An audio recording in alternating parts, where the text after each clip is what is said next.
Good morning, good morning, good morning. If I get my microphone in front of me, it'd be helpful. Welcome to another live where we do a 20 question mock test, answer all your theory tests, your theory questions that you may have, even about driving tests as well. You can pop them into the chat. And we do a live demonstration of the hazard perception. I've had a lot of technical issues this morning, so hopefully you guys can hear me and see me because I can't see anything going out at the moment. So let me set all of that up. This window that goes there. So if you guys got any questions, please put it in the chat. Please type a Q semicolon. It makes it a lot easier for me to find. Otherwise, it looks like a comment, so I may miss it, not intentionally. So, but if you type it in, I will be able to see it a lot easier. And let me see if I get this window up as well, just to see if anybody's here. So hopefully, like I said, you guys can hear me, see me, because I had a lot of technical issues. It's just one of them days. Right, so let's come out of this one, go into this. And Miriam's first up. Good morning. My favorite test is on the 9th of April, which is 2 weeks' time, I believe. Probably Wednesday week, I believe. I think it is the 9th. Miriam, hopefully hopefully you're ready. If you've got any questions, put it in chat. I wish you luck with that. Please come back and let us know how you've gone. Oh, you're new to the channel as well. So welcome. I'm assuming this is your first live, so welcome to you. Hopefully all is good. Audible and visible. Thank you very much. And I've not seen your name before. I'm not going to try to pronounce your name, but welcome. But I've not seen your name before, so unless you're a silent watcher, but thank you for commenting. I appreciate that. It seems excessive. App told me to click 5 times for one hazard, a small gap. I'll get that back up. Please put a Q semicolon. Like I said, it looks like a comment. I am going to do a hazard perception demonstration later on, but I'm not sure what app you're using to say let's click 5 times. The app told me to click 5 times for one hazard, a small gap bridge, and car pass. I'm not understanding that. I'm not understanding what app told you, because as far as I'm aware, any apps that I have used and tested, they never tell you how much time to click. They just say to click early. So I don't know where you're getting that from, but I am going to do a hazard perception demonstration later on. Aman, good morning. But making medical checks. I have got to assume then that you've declared a medical issue. If that's the case, yes, they are going to check to make sure you are fit enough to drive. But if you didn't declare any medical issues, then that doesn't make sense. But only you know that. So like I said, I assume that you declared a medical issue other than wearing glasses, to be honest. But if they're doing that, there's nothing much more you can do. Then when it comes to medical, I will say this with the DVSA. When it comes to medical, they are very, very slow. So you could be a while. So I would keep chasing them up on a regular basis just to make sure they're pulling their finger out. Because I know friends of mine who've gone down that route, not necessarily for a provisional license, for their full license, or they want it to start driving buses and all the rest of it, and they've got to have medical done and all the rest of it. The DVSA is not the fastest people. They're not the fastest people in general, to be fair, but when it comes to medical stuff, no. Because they've got to sometimes they've got to outsource that if they've got to do doctors' checks and all the rest of it. Sandra, I am fine. Hopefully you are as well. Cheryl, good morning. Made it to the live. Can you talk about advanced driving assist systems? Yes, I'll touch on that as we go through, because the last couple of lives that we've done, they are starting to pop up. This is something new over the last 3 or 4 weeks. I got my email about 4 weeks ago to say they're updating the theory test. And it is the ADAS questions that they was talking about, which is the driver's assist, as you just said. And I'll be honest with you, they're very, very simple to work out the answer. Because I've actually do it live, because I've seen the questions for the first time on the live. I had to work it out. It's very simple. And when we do it in the boot camp, it comes up in the boot camp. Very, very simple to work out. But yes, I will touch on that first time live. Claire's new to the channel as well. I'm assuming your first time here live as well. Then Claire, welcome.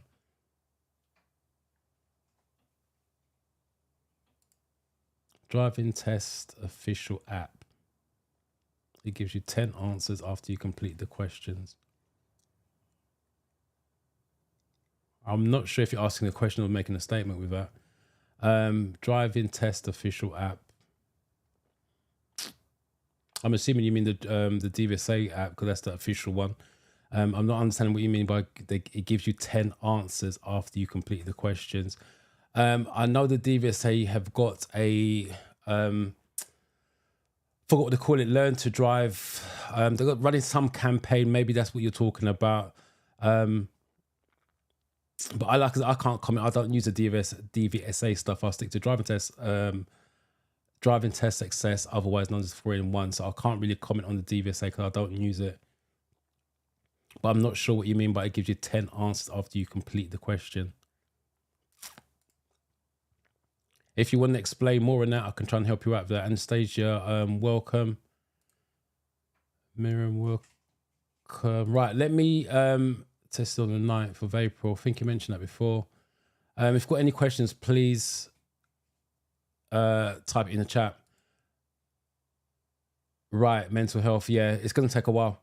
Unfortunately, it's going to take a while. Like I said, the DVSA is not the fastest, and you're talking about mental health as well. So it's not going to be anytime soon, I would imagine. Hopefully it is, and especially this time of year when spring's just around the corner, because the clocks just went forwards today or last night. Everyone's going to start to be applying for provisionals, trying to book a theory test, driving test. So this is the time of year it does get busy for them in terms of admin. So yeah, I would be on their case on a regular basis, probably every 7 to 10 days, just chase them up, and hopefully they'll give you some updates along the way. Denise, welcome. Maurice passed his theory test, 47, 50, 62, 62 at 75, really high score, and has a perception. Congratulations to you. All right, let me do the overview, and then we'll start with the 20-question mock test. And I will still keep going through the comments just to see if I've got any questions in there. But I repeat, if you want your questions definitely answered, put a Q semicolon. It's going to make it a lot easier for me to find.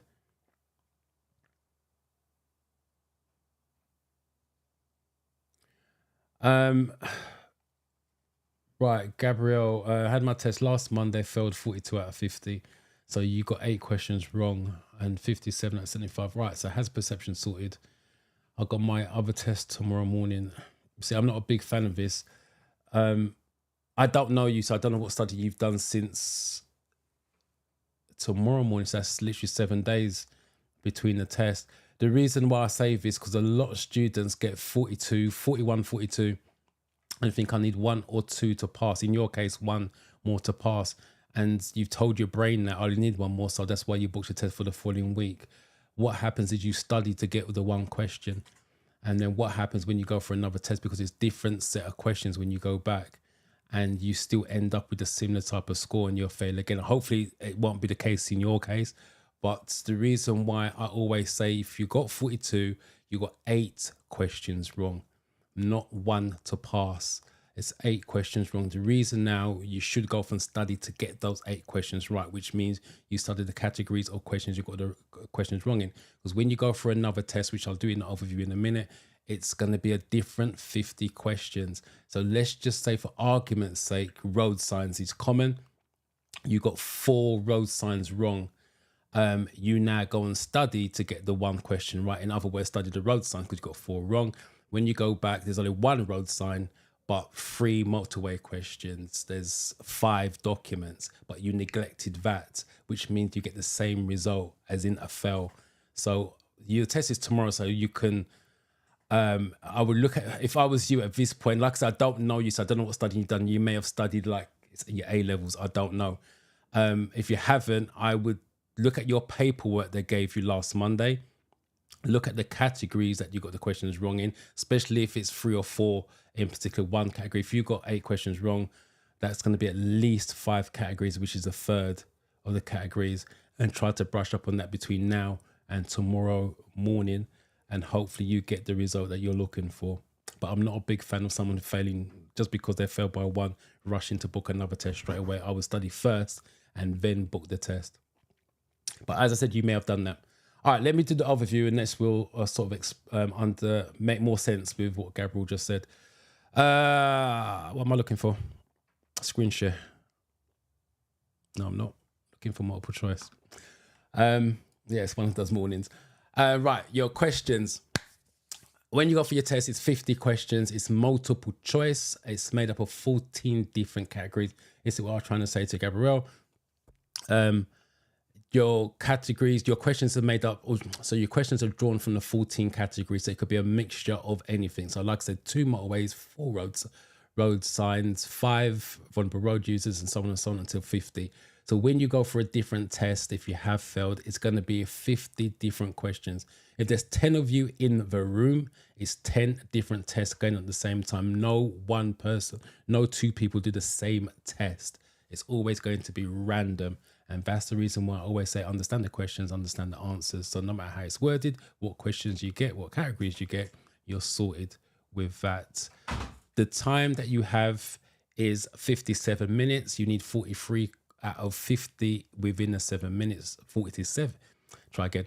Within the 57 minutes to pass that side of things. If you have to take 57 minutes, my advice, take 57 minutes. It doesn't make the sense to do the test in 20 minutes and fail it when you could have taken 57 minutes and pass it. So take your time with it. Once you click finish on that, you can take a 3-minute break, not to get up and walk around or do anything, but just to chill. My advice that I give my students in the boot camp is always take the 3 minutes just to chill, so you can switch off from questions and get ready for visual. The last thing you want to do is dive into your visual, which is a hazard perception, worrying about should I change my answers on the last question or whatever it happens to be. You want to be totally focused on hazard perception, because once the video start, you can't rewind it. It's go until it stops. Yes, 14 videos, 13 of them have single hazards. One of them's got a double, score 2 5s, i.e. 10. You need to average 3 across the board. So once you finish the 14 video, your average score has to be 3 or more across the videos. If it's less than 3, it's gonna be a fail. And what you're looking for is the safest option. The theory test and the driving test is about safety and control. You deliver a safe drive, a controlled drive for the examiner, you're passing your driving test all day long. You answer safely and controlled wise on the theory test, you're passing all day long. And that's all the test's about. The theory test is black and white. That's the good thing, if you like. There's no gray areas on the theory test. It's either going to be safe or it isn't. On the driving test, it's going to be either safe, it isn't, or there's gray areas.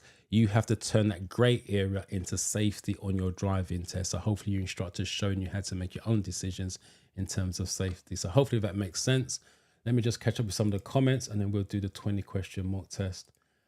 And hopefully some ADAS questions come up and then I can explain and expand on that. Chosen bread 1 2 3, right? Good morning. Just to let you know, I have passed finally my test. Congratulations. So thank you so much. Started full in November. I got 48 out of 50. Missed them 50 by 2, but congrats. And 65 high scores. 75. Well done to you guys. I'm seeing a lot of high scores on the hazard perception in recent months. So well done to all of you. Congratulations. Let me know what you're gonna do next, whether it's driving lessons or you're good enough to go for a driving test. Good morning, Bologna. Good morning, just got 42. Again, 8 questions wrong, so that's about 5 categories. I like to say before, restudy the categories is my advice, and then take mock tests to make sure those categories aren't re-showing up in your mock test. 54 on hazard perception, so your hazard perception is pretty much sorted. I will still practice that, just boost the score up, but 42, yeah, definitely need more practice on that. James, how are you?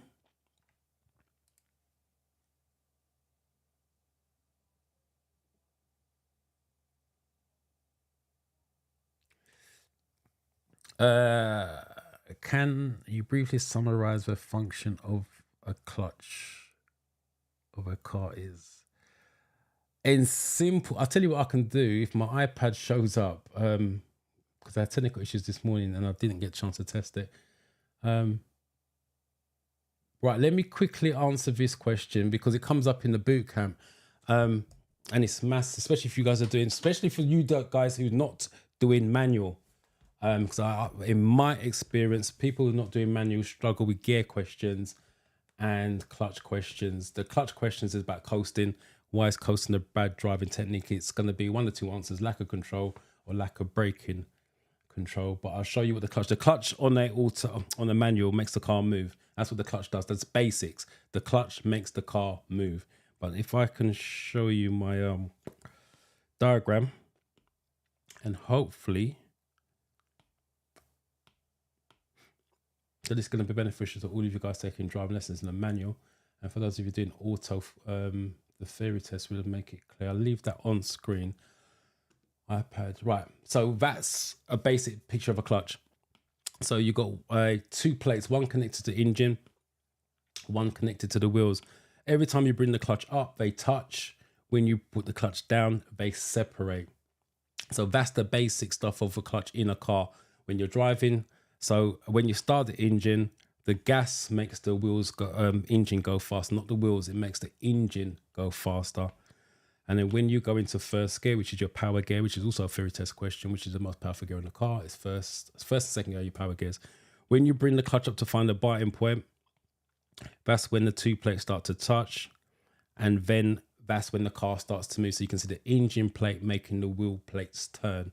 When they're fully touching, you squeeze gas and you go. Now, when they talk about engine braking, it's when you come off the gas. So you will notice when I bring the gas or come off the gas, the engine slows down, which means the wheels slow down. So that's engine braking for the theory test and your driving lessons. And when they talk about coasting is when the two plates are separated like that. They're doing their own separate thing. That's why it's a lack of control, because the engine is doing its own thing. The wheels are doing their own thing. And that's why it's a lack of engine braking or lack of control based on the question or answer they gave you. So hopefully that makes sense. So let's do that again. When they're touching, and you come off the gas, that's engine braking for your theory test. How do you control the speed of your car? Engine braking, select a low gear. And then when they are separated, doing their own separate thing, that's called coasting. And it's bad because it is lack of control or lack of engine braking, depending on which option they gave you. So hopefully that makes more sense than me just explaining it with words. You got the visual. I'll go back to screen. Share. Right, so this is the first question. So those of you that are new, the way we do this is we read the question. So in this case, when may you use hazard warning lights? And then you go to your options. This is A, this is B, this is C, this is D. Please put the question number. So if you think it's 1A, that's what you want to type into the chat. The reason being, there's a delay between me and YouTube, you and YouTube. And I need to make sure we're always on the same question number when I'm giving that answer on screen for you guys. If you don't put the question number, your comments won't get shown because I don't know if I'm showing the right comment for the right question, if that makes sense. So type it in the chat and I will quickly go through the comments as we go along. Denise, congratulations, passed your test on Friday. Well done to you. 46 and 55, well done. Let me know what your next steps are then. Are you going to do your driving lessons? Look to book a driving test? First test is on 10th of April, which is about 2 weeks from now. Wish you luck with it. Got any questions, put it in the chat. I'll tackle that a little bit later, Miriam. But I have got a video on the channel about 2 minutes long that explains the studs in a simple way, very simple way. Good morning to you, hairstylist. Are you going to do driving now? Okay. I wish you luck with that. Scott.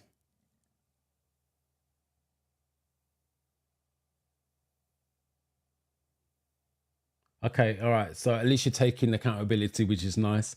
45 out of 50 and 42. So what did you need? You needed 2 more. So yeah, your average was just below 3 on that one. But at least you've taken accountability and you know why that happened. Now, in that case, because you pass, you see, now you pass the questions. This is where I would be going now and just booking another test because the questions are on point. Still brush up on the questions. Don't take it for granted, get complacent. But hazard perception is easy solvable. But with the questions, if you fail on the question but pass on hazard perception, that's definitely where I would do more studying first before I book another test. I'll be honest with you, if your hazard perception was in the 30s, then that would be more practice, to be honest. But with 42, you just need a little bit more tweaking there. But the questions, you're on point. But still practice. Don't get careless or complacent. Happiness. I love that name. Good morning. Passed your test. Oh, 43, just about, but I'll pass it. I'll take that. And 66 out of 75. Congratulations. And you clicked too many times and still got 66. What's that? 5? Could have been a 5. 71. Wow, you must have been hitting a lot of 5s on that and got a nice score on your double. That's amazing. Well done to you.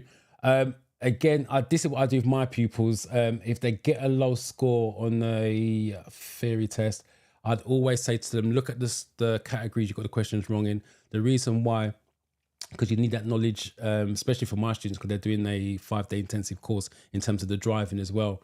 So I would look at the categories that you got the questions wrong in. If it's road signs, motorway rules, rules of the road, that type of thing, you want to brush up on that because you're going to need that for your driving test. So I'll definitely brush up on those sections if those were the weak ones. But congratulations on passing.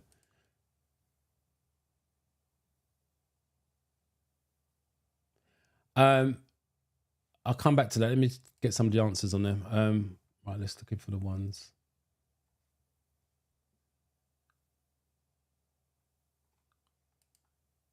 Get this done. Can't do the mouse and pencil at the same time.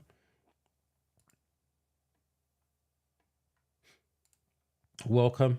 First time here.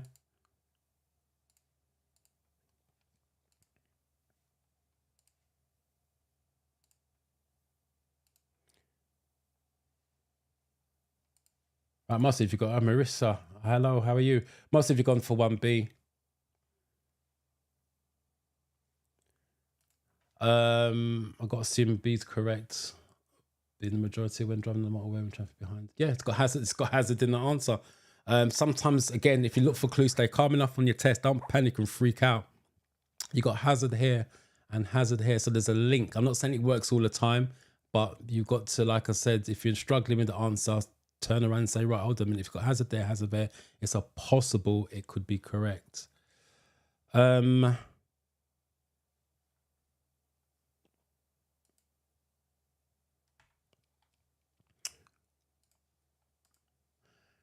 having difficulty finding a parking space in a busy town. Can you park on the zigzag lines of a zebra crossing?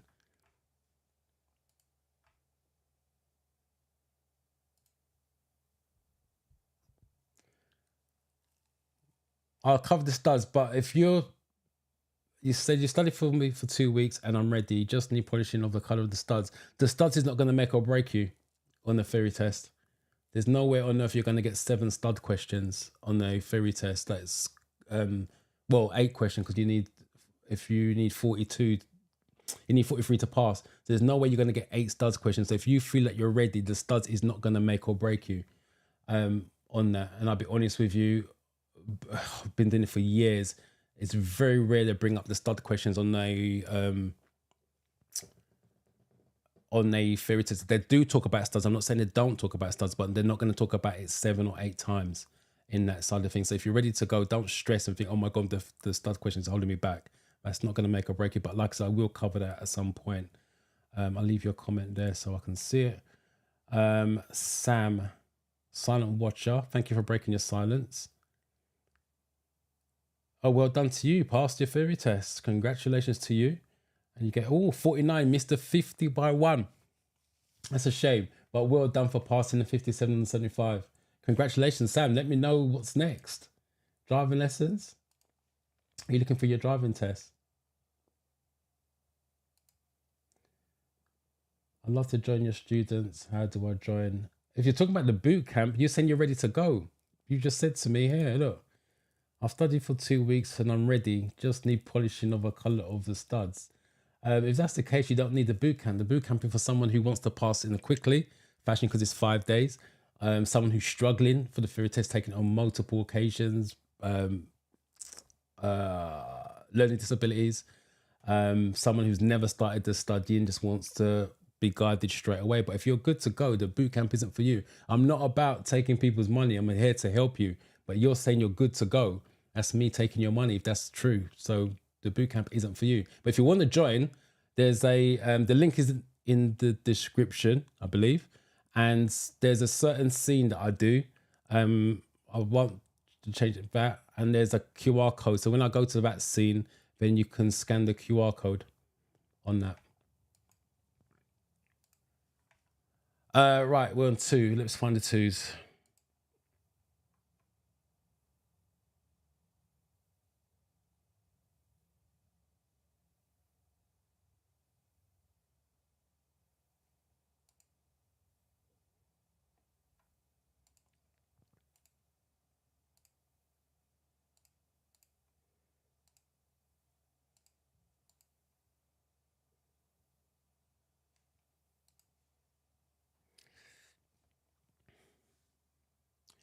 Um, 2D seems to be the common one. No, not under. Yeah, no, not under any circumstances. If you get caught, it's an instant fine. And if the question comes up on the theory test, what's the 2 things you should not do within a zigzag? One is park, and the other one is overtake. You're not allowed to overtake within zigzags, which is another theory test question, but on the real test, not on the app. Here we go. ADAS questions. So, which advanced driving assistance? Let's try again. Which advanced driver assistance system is designed to actively prevent collision? So, I've not seen this one before. So, who was it? Can't remember. I thought I saved it. I didn't save it. Someone was asking about, can I explain about ADS? This is an ADAS question. I can't even say it. So like I said, I've not seen this one before, so I'm going to work out the answer, and then let's see what you guys come up with. Which advanced driving assistance?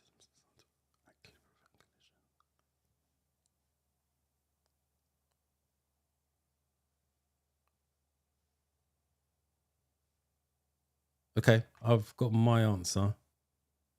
Let me just double check that.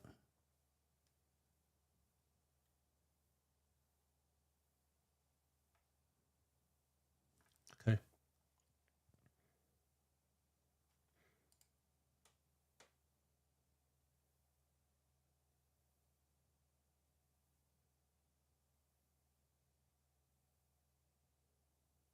Hey, congratulations, Happiness.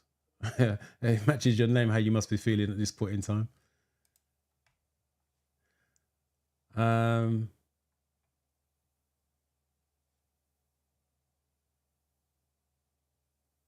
What are we on 3?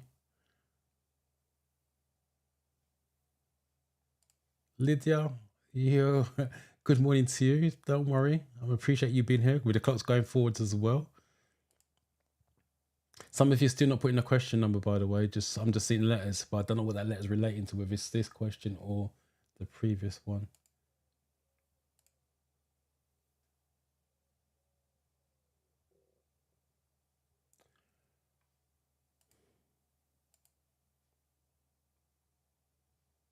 Right, I think there's a massive delay with YouTube because the comments are taking ages to come through. Right, I'll just wait for a few more to come up. Portia, how are you? Good morning to you.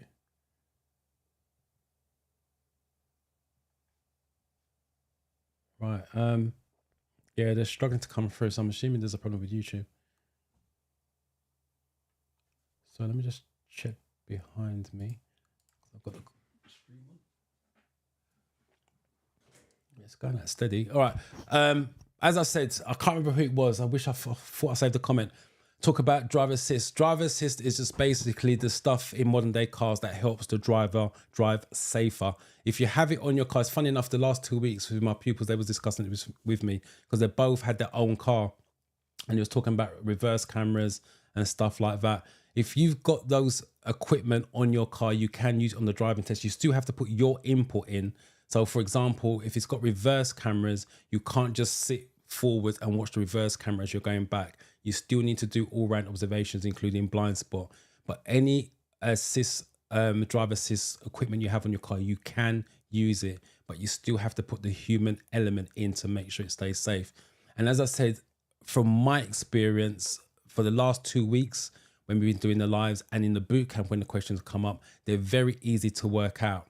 They've not put anything difficult that you cannot work out if you've never seen the questions before. So let me just break this down, because most of you've got the answer right anyway. Which advanced driver assist system is designed to actively prevent collision? My dyslexia is kicking in this morning massively. So prevent collision. You got emergency braking. If it's going to brake emergency wise to stop you from having a crash, these three don't even come into play. So that's the reason why they're very, very easy to work out. Whatever assist they're talking about is linked to the question, and it's very, very easy. So don't stress if you've never seen it before. If you are using the apps have been updated. Obviously, if you're using books and stuff, you're not going to be able to see that. But when you go there in a real test, and if the question comes up, don't freak out. The questions and answers are very, very easy to work out. It's one of the easier questions. To be honest, you really want to get a lot of advanced driver assistance system questions rather than others, because these are dead easy, as you guys have just worked out. How should you overtake horse riders?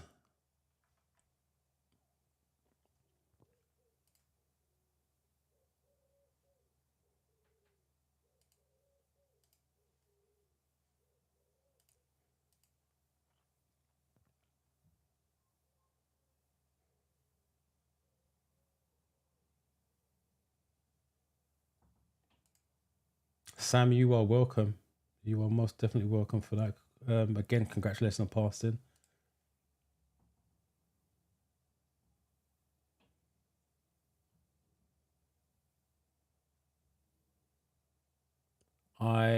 Scott, I'm not sure if I missed if you made a comment before this, because it sounds like this is a add-on. The hazard part, I rushed answering it and ignoring the 3-minute rest, and all the videos was just go, go, go, just like a flash. So I'm not sure if that's an add-on. I must have missed your first comment on that. Miriam, you're welcome. Like I said, if you're good to go, the studs is not going to make a massive difference to your theory test. Juliet, first time here. Paul, you did say good morning. I missed it. I think I've done that one. Just catching up with your comments.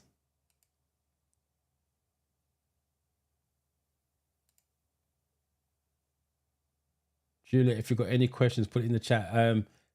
But put a Q semicolon, because I'm trying to find these questions. We are number 4, so these are the answers coming through.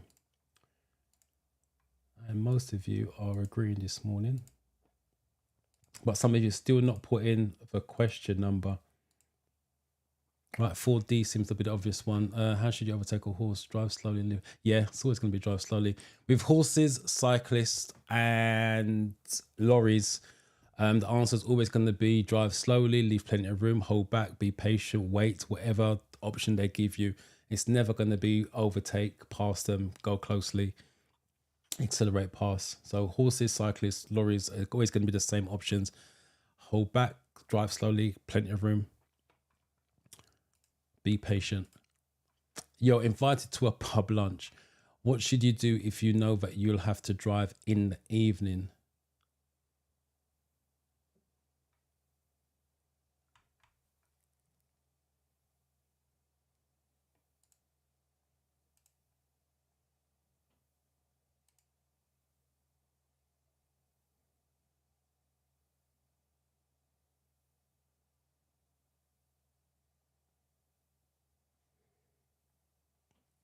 Nicholas, I'll just read your comment. Hi, please, I have been preparing to take my theory test and taking mock tests on the 4-in-1 app. My scores have been consistent on 44, 46, 47 for the past 3 weeks. Is this good enough? You haven't mentioned your hazard perception score, so I can't answer that.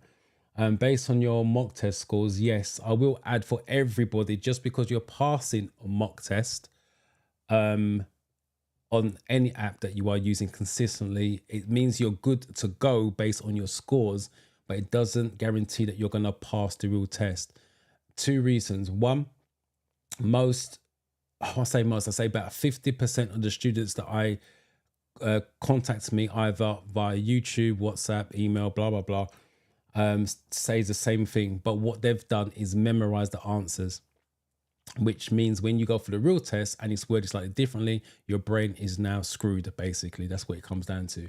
If you are studying to understand the question, what they're asking, just like someone asked about the clutch just a minute ago at the beginning. So I've explained it in detail so you understand the question, which means you understand the answer. It doesn't make a difference how they word it. You're going to know what the answer is. So if you've studied to understand it and your scores are consistent, you're good to go. Because on the real test, it is sampled. Sorry, on the apps, it's sampled questions. When you go for the real test, it's going to be worded slightly differently. And it's going to be questions that you've never seen before. And you still need to work out that safety. It does, even though you haven't seen the question before, you'll understand the gist of it, which means you'll know what answer that you need to pick. So based on what you're telling me in terms of scores, I'm going to say yes, but only you know if you've been studying to memorize it or studying to understand it. And your hazard perception scores are decent, 60, well, better than decent, to be fair. Let's be honest, give you credit. 60, 65 is a way above what you need with that. And on the real test, there's CGIs, and they're slightly slower based on feedback that we get from the students.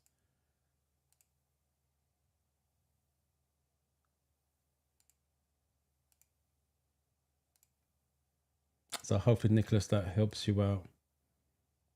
But also, I wouldn't get complacent. Still keep studying until your test date comes and goes. Most of you have gone for D. Yeah, don't drink at all. I'll be honest with you. We cover this in the boot camp where we talk about alcohol, but keeping it simple, don't drink. Once you get your license, if you're going to be driving, just don't do it. It's not worth taking the risk.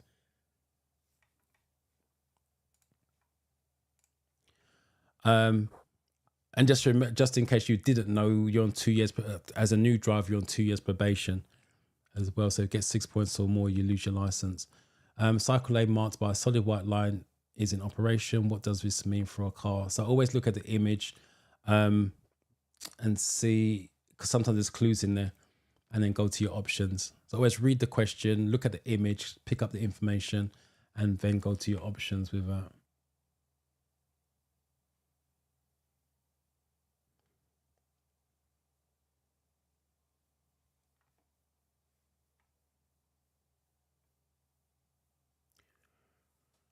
Remember, if you guys got any questions about your filters, please put a Q, semicolon, and driving test questions, I'll answer that as well, or driving lesson questions.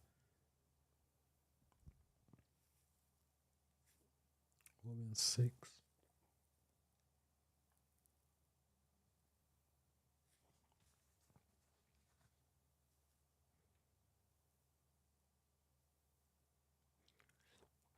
There's like a massive delay because there's nothing coming through yet.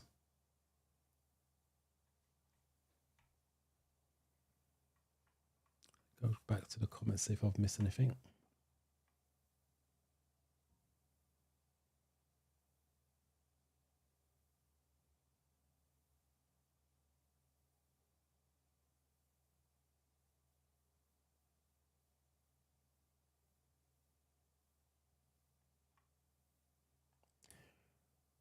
Right, some are coming through.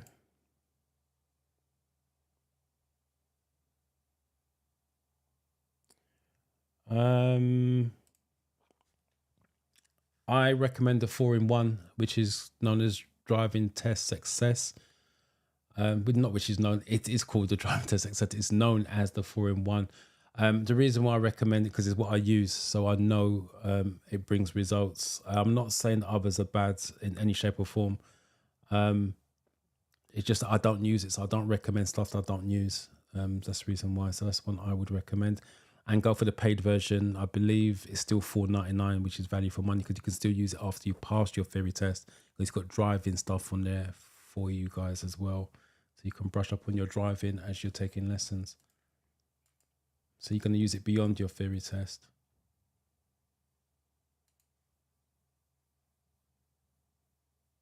What is a solid white line? What is a solid white line different from any other, or why is a solid white line different from any other lines?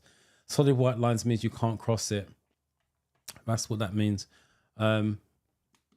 Yeah, it just means you can't cross it. If it's broken, it means you can. If it's unavoidable, there's two types of cycle lanes on the theory test. You got the solid one. This one is going to be, let's go for the answer first. Let's just, where is it? C. You must not drive along the line. If it was broken, it means you can go in there if it's unavoidable. That's the difference. Solid can't go past it or over it, and broken means you can, but if it's unavoidable. So hopefully that clears that up. What does this sign mean?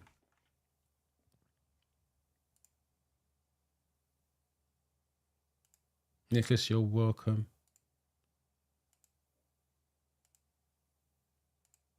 Diana, how are you? It's been a while. Sorry, Diana, I just recognized your profile picture. It's been a little while. How are you?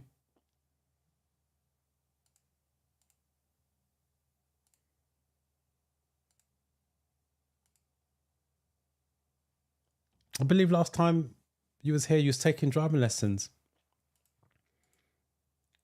So how are the driving lessons going? I don't know why it keeps doing that.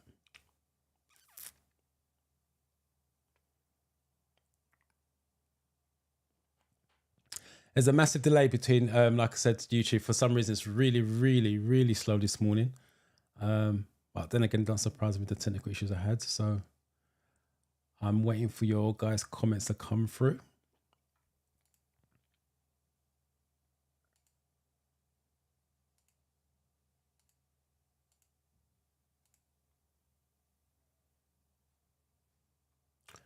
Um,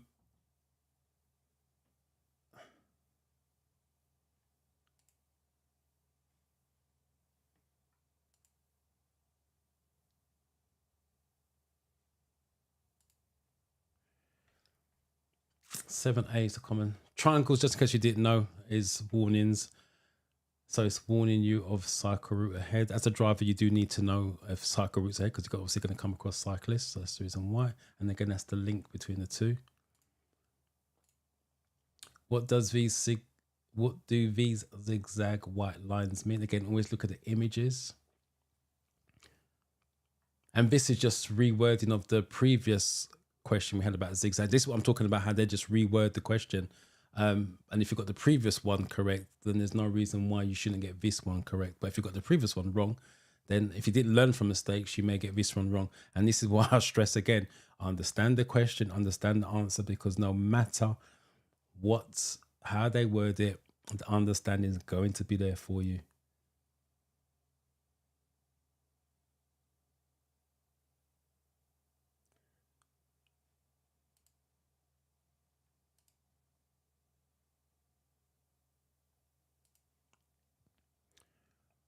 Right, where did we get to?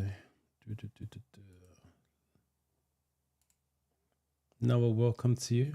I've not seen your name before, so I'm assuming you're new, or silent watcher.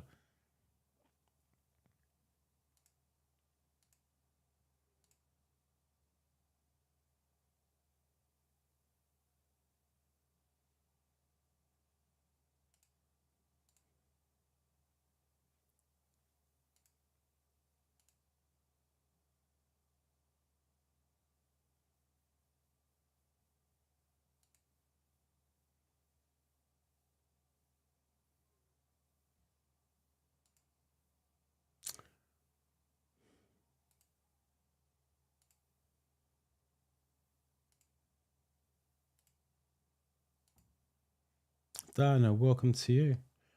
A to B. No parking at any time. Go back to what I said before. There's no parking on the zigzags allowed, and there's no overtaking within the zigzags. Like I said, just reworded. What's the purpose of these road markings?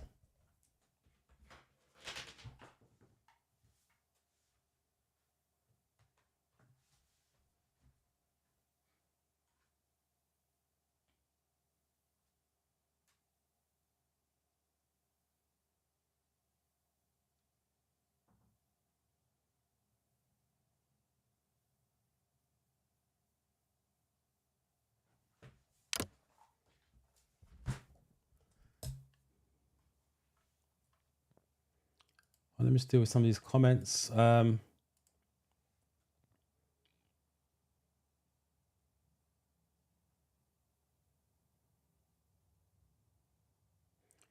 Parking and foot braking system, which is best when in traffic? Is that a personal question you're asking me? You should use parking brake or you should be using foot brake? Is that one of the new ADAS questions? Just clarify that for me, please, James, because I'm not understanding whether that's a personal question or as in to use a foot brake or handbrake in traffic, or is that an ADAS question? Yeah, it's been a little while. Hopefully you have been keeping well.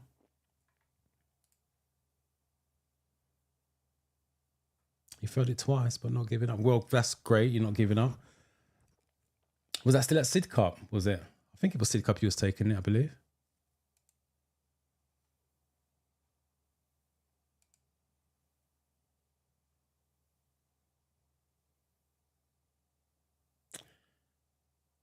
I usually see short, double, or singular lines.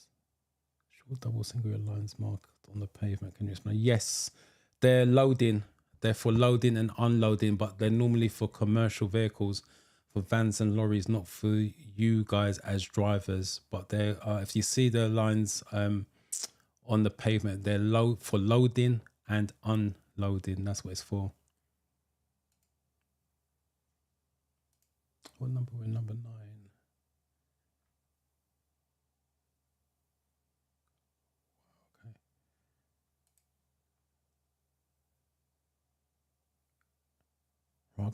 Right, I'm sorry, I'm just trying to find the 9s. Some A's are coming through with the 9s as well. Massive delay.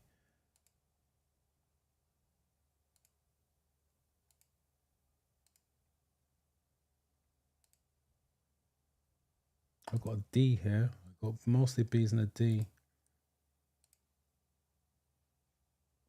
Miriam, you keep putting letters, but you're not putting a question number. It's your name coming up all the time. You put the number, you're putting the letter, but no question number.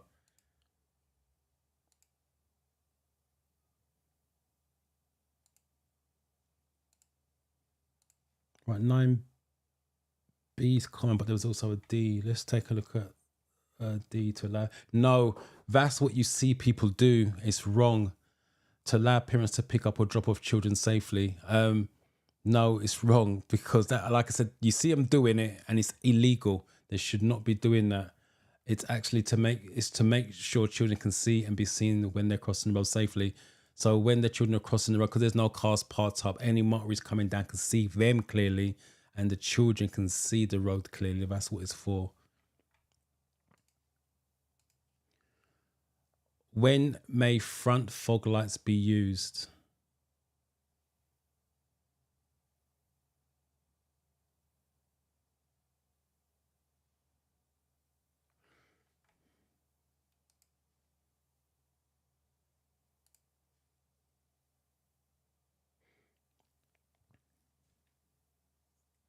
Aneki, I don't just to say thank you.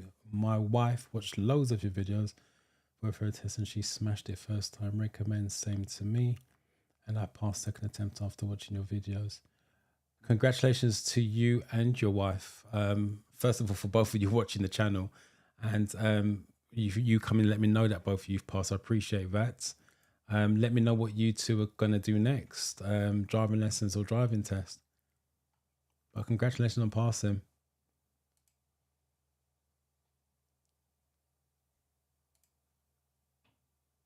James, you got yes. Yes, is it a personal question or is it a ADAS question? Just to make it clear what I'm answering.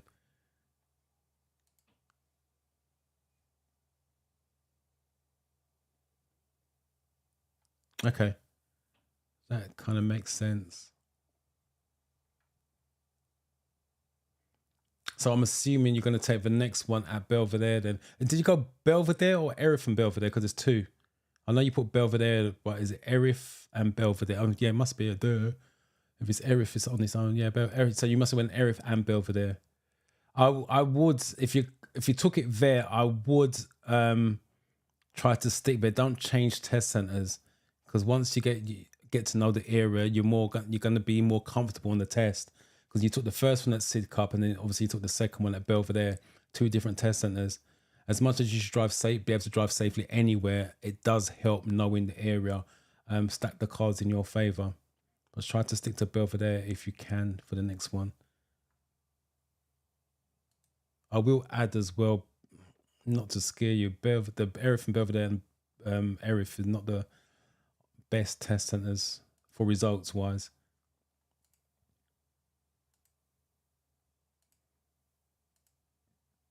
I think they're both well below the national average. Right, which is best in traffic?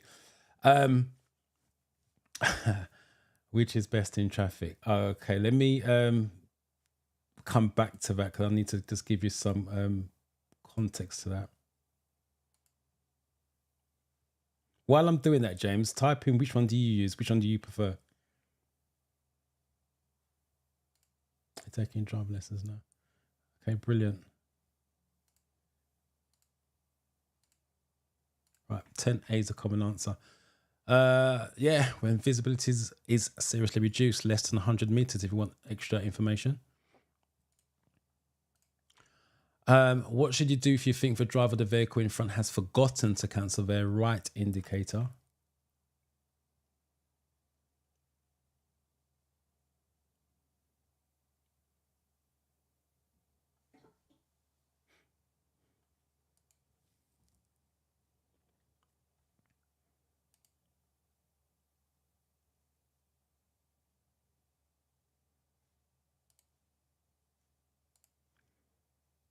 Personal question. Right.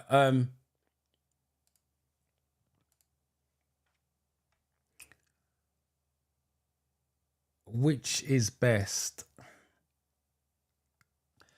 It's a personal choice. that's the answer I would give.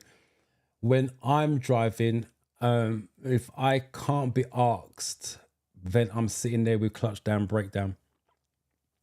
If I can be asked, then I'll go handbrake and neutral, rest my feet. I teach my pupils both ways. Because I'll get them to go handbrake and neutral, chill in the traffic, and then I get them to stay on the foot brake, clutch down, stay in first gear. Because I teach them all the tools, and they can choose what's best for them in any given situation. So it's a personal choice. On your driving test, the examiner's not fussed which method you use. You should use a brake. So it's got to be a foot brake or handbrake.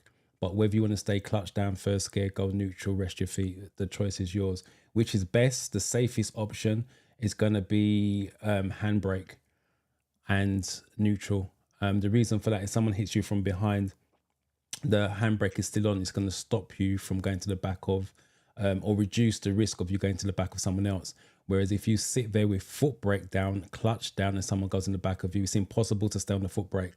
If someone goes in the back of you, your head goes back onto the headrest.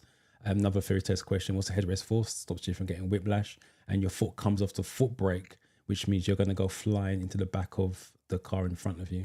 So the safest option out of all of them, it's handbrake technically and neutral. But for the driving test and personal choice, the choice is up to you. I mix and match when I'm driving. My pupils do the same. So you got to do what's comfortable for you. Hopefully that makes sense. That's what I need to give you context behind it. Because the driving test is actually flexible. We've got on 11s. Let's go back.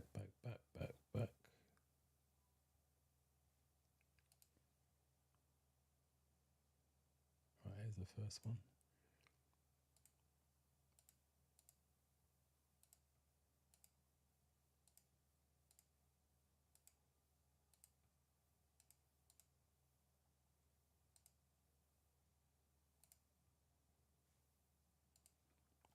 Right, 11A is common. Stay behind, do not overtake. Yeah, that's the safest option. When should you use hazard warning lights?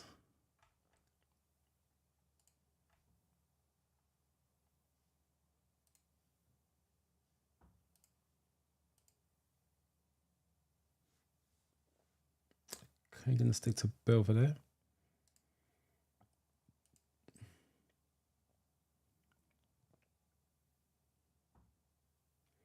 Yeah, mix and match, especially if you know what we call local knowledge. So if you come to traffic lights, for example, at a major crossroads, you know you're going to be there for a while. You're better off going handbrake or neutral, just rest your feet and come off the pedals. Because it's local knowledge, you're going to be there for a little while. So you know when the lights are going to change, which means you've got plenty of time to clutch down, go into first gear, get ready to go. But I personally wouldn't use foot brake clutch all the time. You want to mix it up and just rest your feet. I can't remember if you passed your test or not. If you pass your test, it's slightly different. But if you're on lessons and driving tests, you want to rest.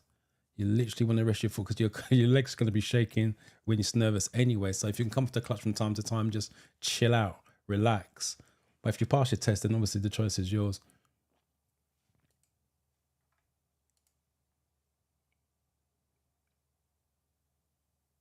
Aisha, good morning to you, first of all.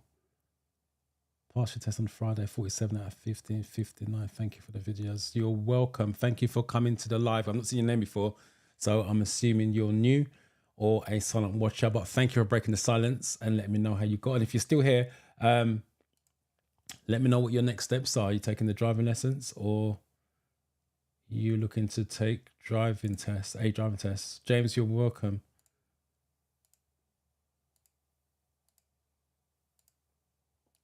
I will add the driving test for all of you looking to take driving test. Even driving lessons, because I'll say this on the driving lessons as well. It's very flexible, the driving test. Now, because of the modern day cars, as you can see now, they're doing the ADAS questions. The car's got a lot of driving assist stuff on there to help you drive. So the driving test is very flexible. The examiner's not really fussed on what you do. He's fussed about the outcome. As long as it's safe and controlled, he ain't really fussed on what you do. So if you're on your driving lessons and you haven't got a flexible instructor, you got to be asking questions. If they are really rigid in terms of how they're teaching you, it's got to be done this way, then there's an issue.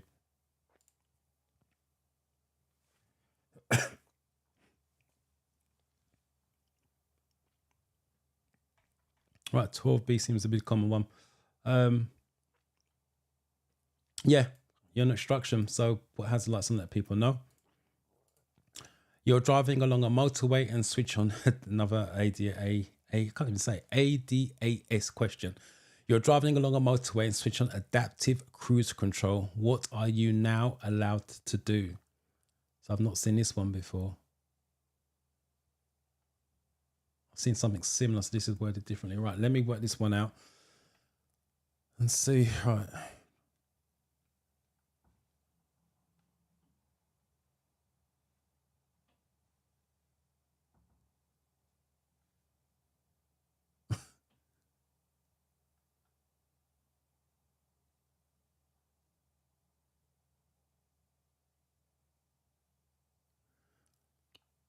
Wow. Oh,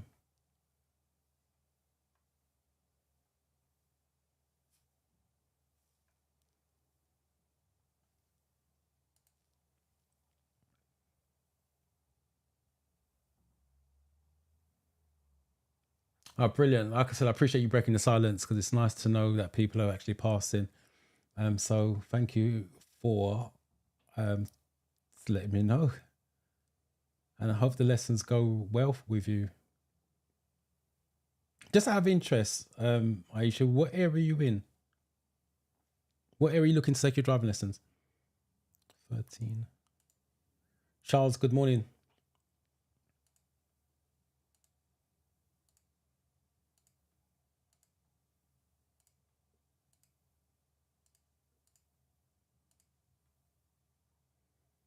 Right, most have gone for A. And again, this is, if I can say it right, ADAS questions. As I said to you, these are new over the last 3 or 4 weeks. The DVS have introduced them. Breaking this down, you're driving along a motorway, switch on adaptive cruise control. What are you now allowed to do? And as I said, it's very easy to work at the answers because they've made it very simple. Remove your seatbelt. You know you can't remove seatbelts unless you're reversing. Use handheld mobile phones. You know you shouldn't be doing that. That's 6 points on your license. And eat and drink while you're driving. You know should be that. So by default, these 3 are stupid answers. So you're left with the right answer. That's how easy ADAS questions are. If I was doing my theory test now, I would like to have quite a few of these because I know I'll be getting these right. You can't really get them wrong unless you make a mistake by clicking the wrong one.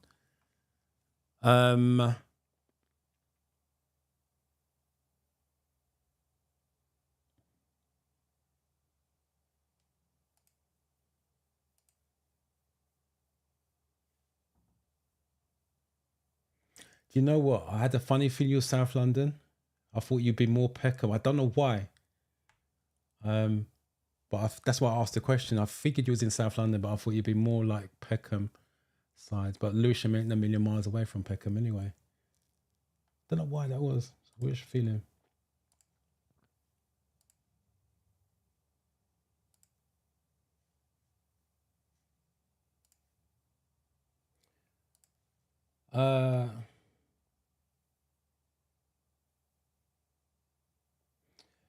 Don't know. Sorry, there isn't.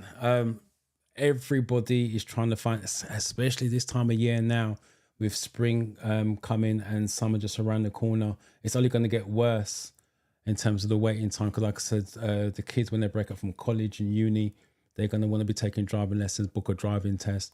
I've got pupils texting me at the moment, swapping dates. They're paying almost like $250 to change test dates. And they're asking me if my car's available before they book it and all the rest of it. So yeah, they're paying an arm and a leg to get these early test dates. There isn't. I used to say jump on the DVSA website Monday mornings at 6 a.m. You can still do that, but everybody's doing that. So Monday mornings, DVSA release new test dates every week. I believe they're doing it twice a week now, Mondays and Thursdays. Don't quote me on the Thursdays. And if they're not doing it, there was something that they're looking to do. So it may be coming if they haven't started already. But Mondays, definitely at 6 a.m., they release new test dates. But everybody knows that now. Everybody's jumping on. So that may be still a method. You may have to do it 3-4 Mondays running to try and get a date. But unfortunately, there isn't. Like I said, it's just paying over the odds. Unfortunately, it's the scammers who have booked all these test dates and selling them for those extortionate prices. But yeah, I've got no advice on that now.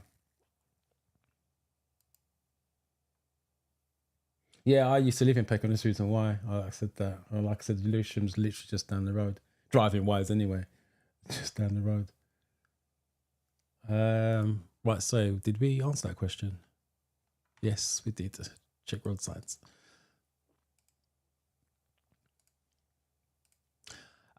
You're traveling in the left-hand lane of a 3-lane motorway. How should you react to traffic joining from a slow? This is interesting because this came up in the boot camp, and most of them got it wrong.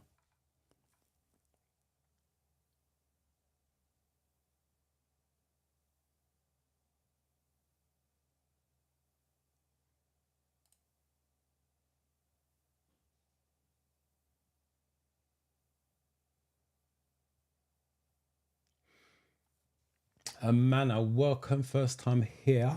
Past 47, 65, 65. On 28th of March.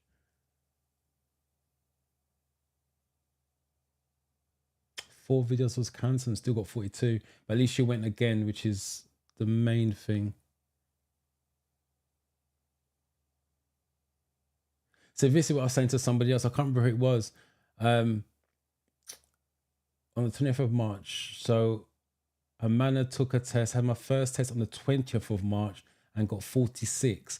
So the questions was fine and got 42. 4 videos was cancelled. So literally 8 days later, she booked another, or he or she, I'm assuming it's a she, booked another test and passed it. Like I said, if the hazard perception score is low, you can technically book another one and go again, because it has perceptions, it has perception. That doesn't change. The videos may be different, but clicking is the same. Problem, click, 1, 2, click. But when your scores are low, as in below the pass mark, you need to restudy and take time before you book another one, because when you go back, it's a different 50 questions. You can have another 14 different videos, but it's still the same. Problem, click, count to 2, and then click again. But the question is not to say, it's even though it still leads to safety, if you didn't understand it the first time round, you need to study to understand it the second time round. That's the difference. Yeah, like I said, people are desperate, and that's why they're selling the tests back, because somebody will pay for it. If nobody was paying for it, then the prices will come down. But everyone's desperate to get it over and done with. The students that are texting me to need it for work, so that's the reason why. And one of them's moving out of the area. That's the reason. So they need a car. And the one on the boot camp, he just had a child. He's got a child of 3.5 months, I think he said it was. And he's looking to move out of the area. So that's the reason why. So it's desperation more than anything else. And the scammers are relying on that. That's the reason why they couldn't afford to charge that. Yeah, just your speed. The keyword there is safely with that. So well done to you guys. Why is traveling in neutral for long distances known as coast? Right, this is the app that I just did for you. That guys was that was here in the beginning. Why is traveling in neutral for long distances known as coasting? Bad driving technique. So I'm expecting all of you to get it right. That was here. No pressure.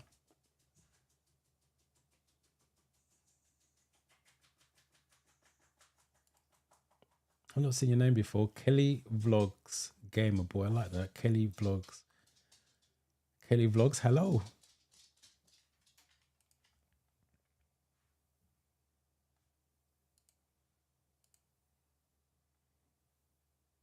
I think I've done that one.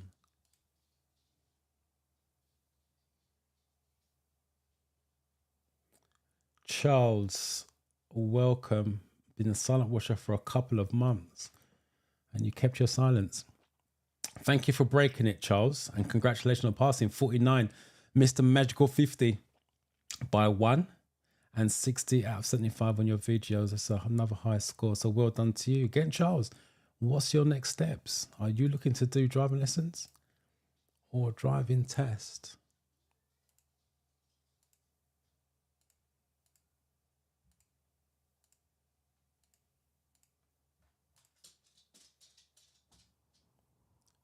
You guys are going for B.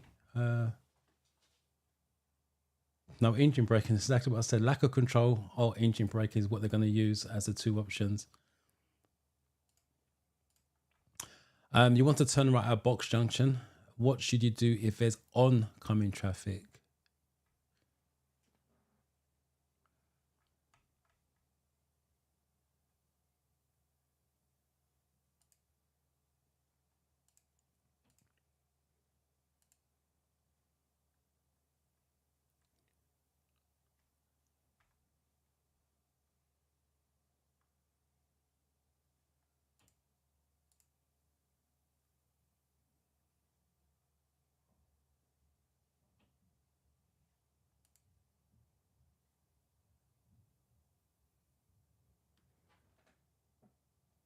So I'm just looking at, is it Binu, your avatar?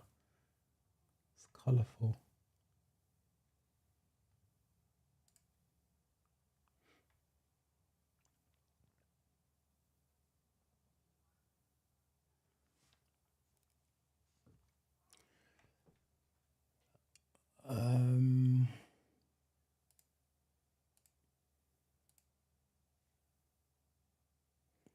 Again, YouTube's been slow. Right, they're coming through now, thick and fast. Oh, 17. Life of Eating. Not seen you before. You've got 17. I'm assuming you mean 60. Oh, changed it. Not a problem. Right, 16. Right, talking about D.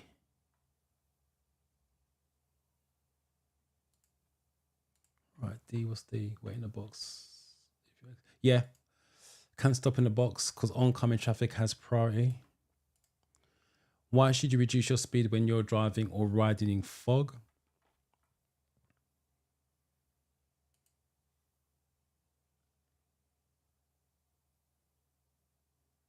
Thank you. Yeah, thank you for sharing and recommending. You guys are doing an amazing job by sharing the channel and recommending the channel. It's growing and growing and growing. Even though I'm not putting out a lot of videos now, because it's just finding time. So it's mainly the lives going out and it's still growing fast. So thank you for sharing, liking, and commenting on the channels. I do read the comments. I just cannot comment back on all of them. So keep typing your comments on there. I am seeing them. And at some point, I will get back to doing the videos every so often on it as well to update everything.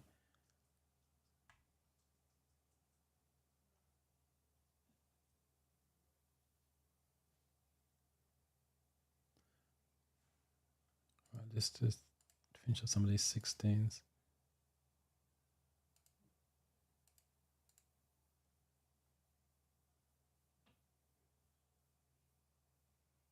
Right, there's the first one.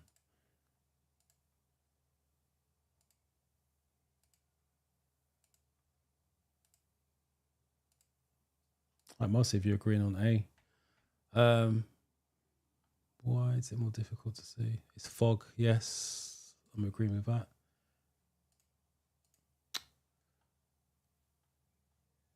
Yep, that's correct.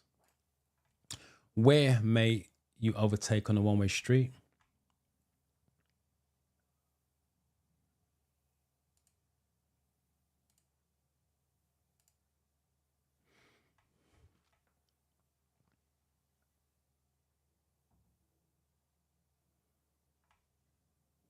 Remember, if you guys got any questions, please put it in the chat, especially if you've got a test coming up over the next 7 days.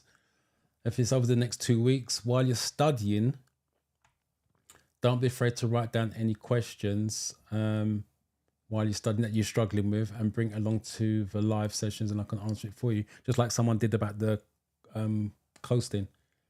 If I can demonstrate with the apps I've got, I'll do that as well. Sharif, I am fine. Hopefully you are as well.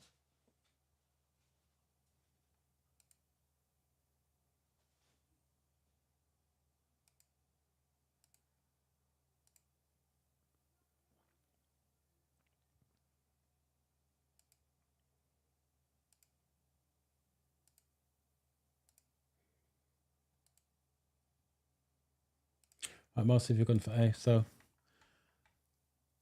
didn't fall for the trap. Most the common answers: overtaking is not allowed. One-way street. I will add as well another little tip for you guys studying on the theory test. When they talk about motorways and one-way streets, it's always 3 lanes they're talking about. They don't mention it sometimes, but on the motorway it's always 3 lanes, and on a one-way street it's 3 lanes they're talking about.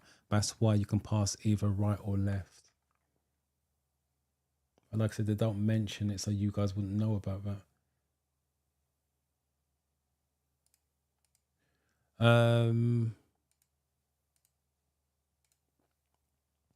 How can you reduce the environmental harm caused by your motor vehicle?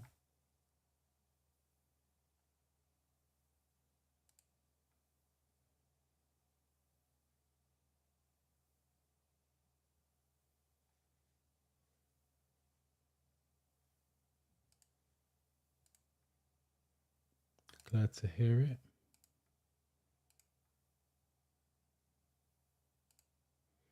Dolores, I'm fine. Glad that you're here. The clocks went forward, so I'm not surprised. I'm surprised that many 87 of you are here, to be honest. And not to mention, I promoted it late yesterday. I totally forgot to do the thumbnail for it. So when I got back from football, I thought, I didn't promote the live. So I'm not surprised, but I'm surprised that, like I said, 87 of you are here, though. And I appreciate that a lot. Right, Aidan. I've got nearly 15 hours in the 4-in-1 app. My theory is in 3 days, would you consider it ready? Again, the amount of hours you got is irrelevant.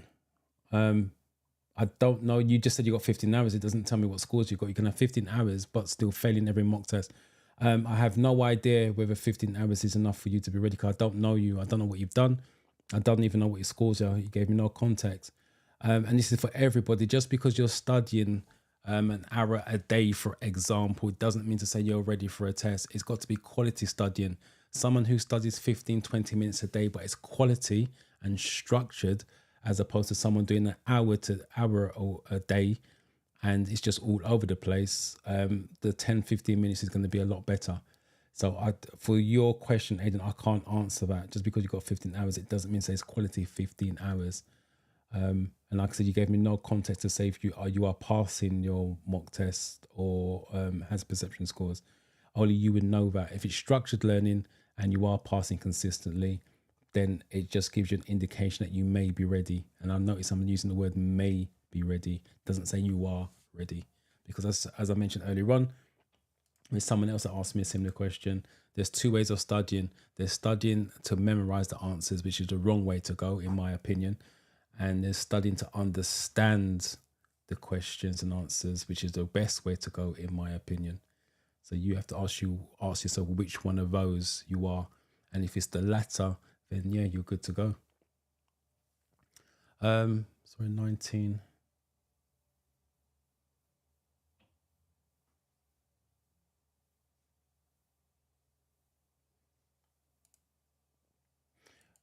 I've got C and a B. 3rd of April's next week.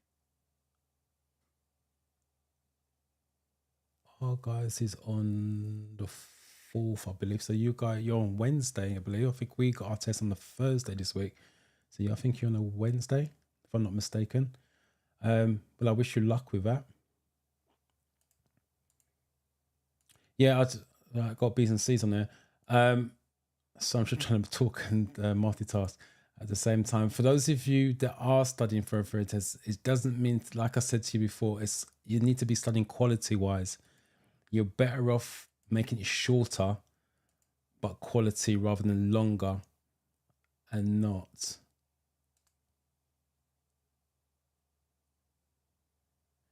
Yeah, it used to be Mondays. I can't remember when I changed to Sunday. I think it was probably I can't remember when I changed to a Sunday. Sunday. Because the way it used to work, I used to do the classroom sessions on my intensive courses, and that used to be in the mornings, then they'd done the drive-in afterwards. We've now taken the sessions online, and the sessions are 4:30 to 6:30, the boot camp, every Monday to Friday.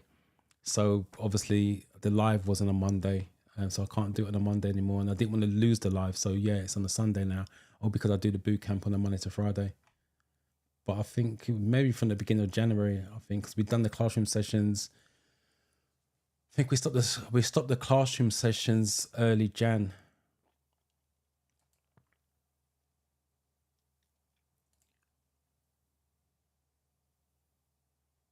So it took some getting used to be honest. From your guys' point of view, but from my point of view, it took some time getting used to. Well, I got B's and C's. B's and C's. Keep engine revs low. I know that's not always an option sometimes. Let's take that. Only use it for short journeys. Right. The reason why it's B's, keep engine revs low. The reason what they're trying to say is keep the revs low for the gear that you're in. So you're not accelerating heavy in any particular gear. If you say only use it for short journeys, in other words, your local shop, you're driving when you can cycle or ride. That's the reason why it's not a C. Because the question says, how can you reduce the environmental harm caused by your vehicle? If you can walk it, you're saving the environment. If you can walk it and you drive, you're harming the environment. That's the reason why it's this answer. Okay, the last one. What restrictions apply to people who have provisional driving license? So what restrictions?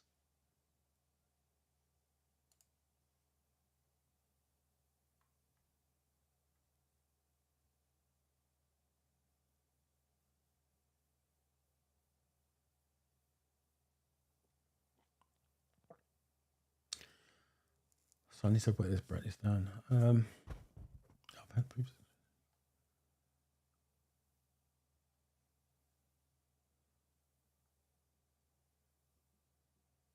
Okay.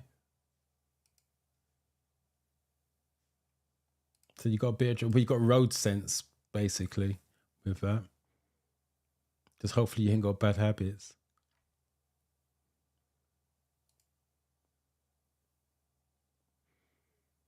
Failed for a test, that means you got 42, so you got 8 questions wrong. I would revisit the categories you got the questions wrong in, and then go again from there. Once you take mock tests to make sure those weaknesses aren't still showing up.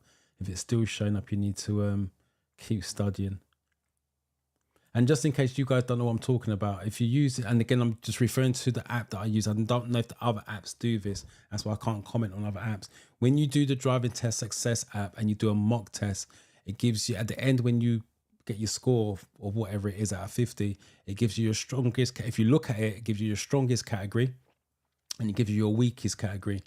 And the reason why I'm saying go back, so in terms of Sharif's thing, he said he failed it by 1. So he got 42 out of 50, which means he got 8 questions wrong. So if that's you failing your test, what you want to do, the paperwork they gave you, it gives you a list of categories you got the question wrong. They won't tell you the question you got wrong. It just tells you the categories. And then you revisit those on the app. So study them individually. This is my suggestion. Whether you do it or not, it's up to you. And revisit those categories. And then once you revisit those, take mock tests again to make sure those don't show up as a weakness still. If it still shows up as a weakness, obviously it's a weakness. You should have technically no weaknesses, because sometimes you can still pass and it doesn't show up a weakness. It just says your strongest category, but not weaknesses. And that's how you want it to be. You shouldn't really have the same weakness on every mock test. If that's the case, there's an issue.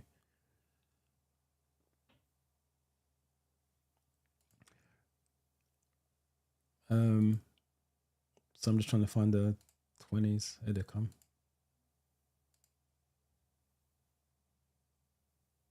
Diana Ned, Diana Davidson.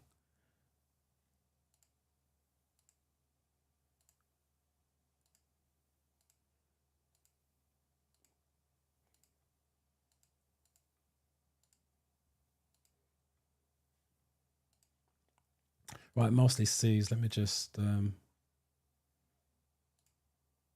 send out some love. I love when you guys wish each other's luck. Right, C is the common answer. They cannot drive unaccompanied. Yeah, as a provisional driver, you need to have someone next to you.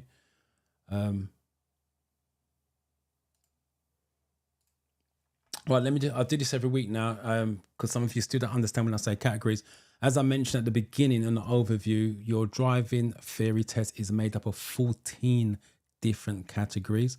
So at your 50 questions, those questions are drawn from those 14 categories. If 10 of you is in a room, you're going to get 10 different tests for the individuals. It's not the same test. So this 20 question mock test is made up of 1, 2, 3, 4, 5, 6, 7 categories. So at least half of them. Hazard and awareness, 4. Safety in your vehicle, 4. Vulnerable road users, 2. Rules of the road, 3. Road and traffic signs, 2. Vehicle handling, 3. Motorway rules, 2. So let's just say, for example, my weakness before I came into this test was hazard and awareness, safety in your vehicle. That's a possible 8 questions wrong. If this was sort of over 50, there's possible 8 questions wrong because these 2 categories are weak for me. That means take 8 from 50, at least gives me 42. That means I failed my test just on these 2 categories alone. As I said, you don't know how this structure is going to be made up, whether it's going to be 5, 6, 7 questions out of it. I'll be honest, if you get 7 questions from one category, you're unlucky. It's very rare to do that many, but it's possible. So that's the reason why I say study each category individually so it stays strong across the board. General knowledge. Similar to if you guys ever watched The Chase or the 1% Club, general knowledge is massive. You don't know what you're going to get asked or when you're going to get asked. Yeah. Right, so let me just quickly catch up with these comments and then I'll do the hazard perception demo.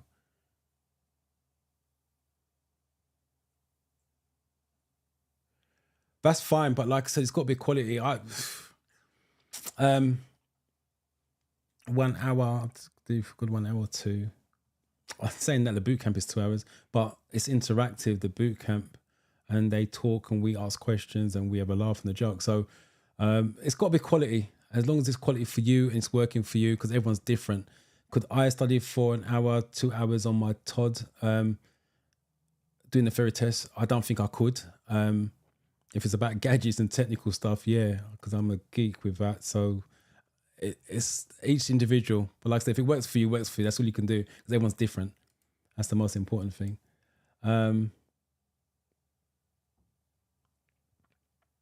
Nerves is a good thing. First of all, welcome. Thank you for breaking your silence. Nerves is a good thing. I say it to all my students, driving wise and theory wise. Just don't let the nerves control you.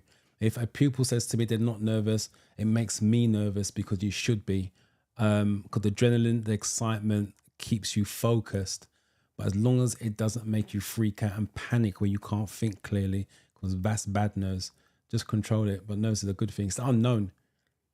But as long as you control it, you should be good.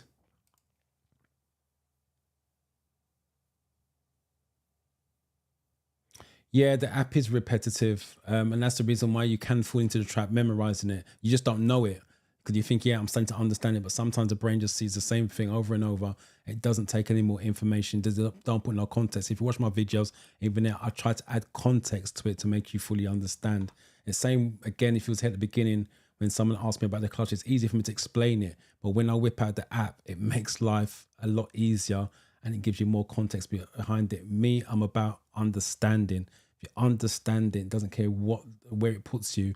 The understanding is they get you out of trouble. With driving, I'm talking about.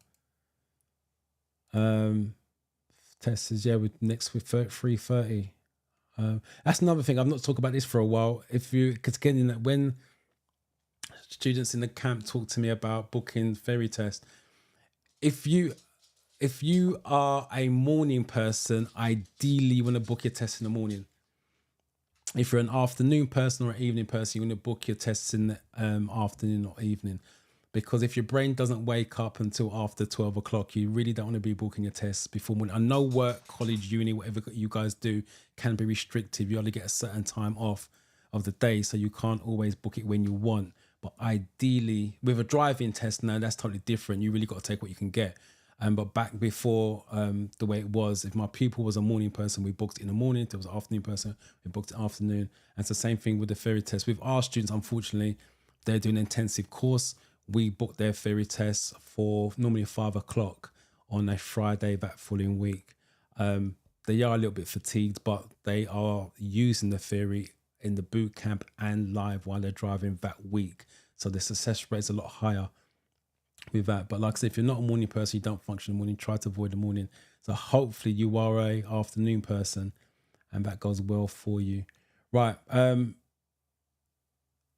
me just...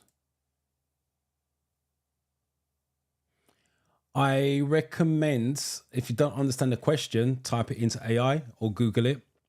Because again, I'm all about the understanding.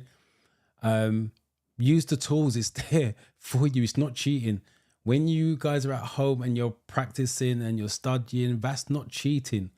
When you type things into Google and work out what coasting means, if you like, what does a catalytic converter mean, that's not cheating. That's just getting more understanding. So I recommend anything that's going to help you to pass, do it. There's nothing wrong with it.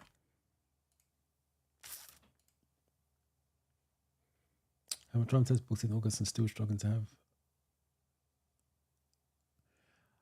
Well, the good thing is there, James, your test is in August, so it's a little while away because we're April next week, May, June, July, August, 4 months. Yeah, at least you got a date booked. Worst case scenario, if you don't get an instructor, you can always push it back. The main thing you got bargaining tool, you don't let it go, you just push it back, which means you're trying to swap it. If you do find an instructor, they may have another student who may be ready for that date if you're not ready, and then you can swap it with their dates. That's the advantage of having instructors, because they can swap between themselves with their students. But yeah, I would move heaven and earth to try to find an instructor at this point in time. Go to the test center, your local test center, talk to the instructors, because if they're at the test center, hopefully their pupil pass, they now got a spot they can probably give you or whatever. That's what I would do. Go to the test center and hand them down there. Do anything you need to do because of this time of year, it's going to get busier. It's only going to get harder. If you guys want to learn for the summer and you haven't got an instructor, I will try to book one now and reserve them for the day you want to start. But if you wait until June, July, you're going to find it very, very difficult to find an instructor. When you book your tests, it asks you, do you want voice? No, it doesn't. Do you want extra help or something like that? I can't remember the wording. Put yes on there so they sort of kind of know. But with headphones, it's standard. They leave the headphones out now. Before you had to book in advance. But all the booths have headphones, so it's your choice whether you use it or not. But you don't have to inform them. Yeah, like I said, don't just practice every chance you get, basically. Thank you, Portia.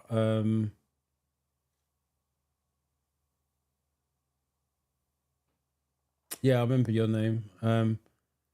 Well, thank you for coming back and letting me know. 48, 50, 66 out of 75. Well done. Congrats. Nerves, like I said, is a good thing. You are welcome. Like I said, thank you for coming back and letting me know.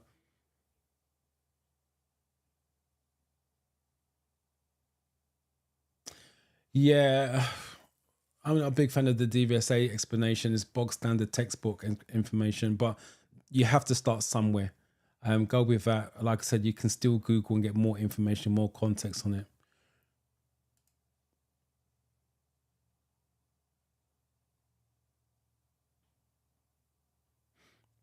Yeah, it is possible to use your sister's car, but you must remember with one of the questions that we just had, you need someone over 21 and a full license over 21 and 3 years of passing the driving test. But you cannot drive back once you pass. Your insurance is not valid. So remember that, because sometimes the police are outside the test and are just waiting for those type of things to happen.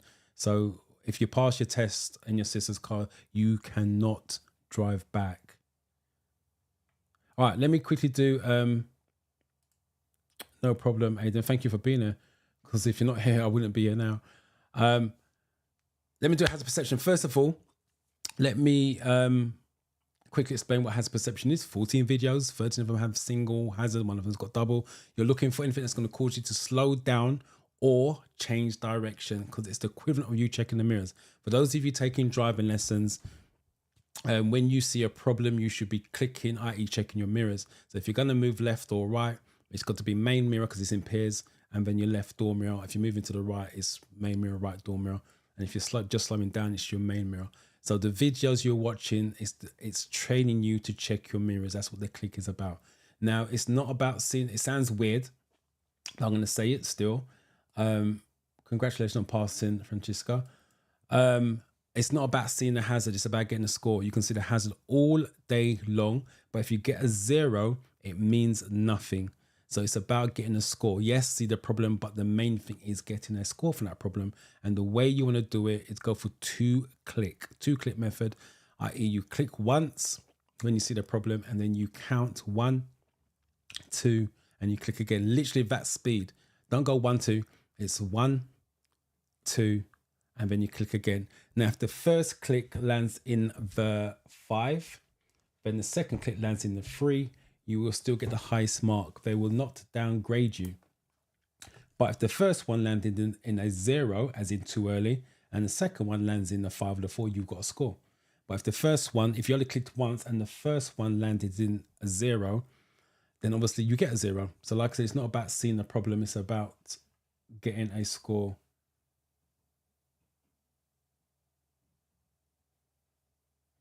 Yeah, but if you're clicking twice, if you're going click 1, 2, and you click again, it's too early, you don't know what a hazard is. There's no way you should be clicking that early on a hazard twice. If you go click, it's a possibility that you were clicking too quick, but there's no way on earth that you should be clicking once on a hazard, clicking once, 1, 2, and then click again and getting too early. It means you don't know what a hazard is. You're clicking on something that you think is a hazard. And I'll demonstrate what I'm talking about in a minute.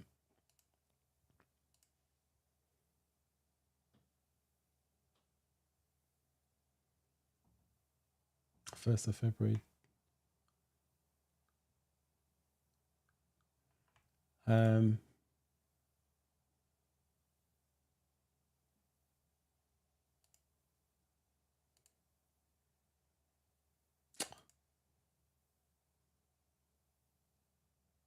There you go. This is Perilla said